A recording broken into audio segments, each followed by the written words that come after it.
Luck, இன்னொன்று பொறுமை. இல்லை ஒரு வாய்ஸ் கேட்டு பாருங்க, நம்ம சொல்லக்கூடாது. இல்லை அவங்களுக்கு விஷயம் தெரியுதா? 3 கிலோ வந்து மலைச்சி விடுங்க. ஆனால் சபைக்கு இது சின்ன நம்ம சபைக்கு வாங்கிட்டு வந்துருக்காண்ணா 7-8 இருக்கும். 8 கிலோ மாட்டிட்டு வரும்.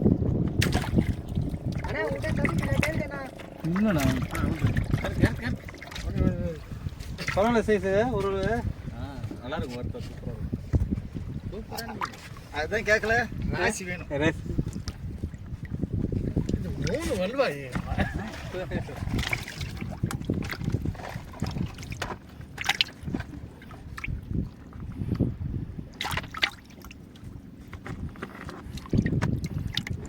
ஃபோட்டோ மாரி நல்லா இருக்கு.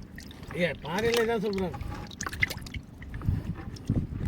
அவர் ஆட்டுறா எல்லாம் அந்த மாதிரி ஆட்டினா தான் கிடைக்கும் யாரான்னு. அது மாதிரி தான் பண்ணுதான்.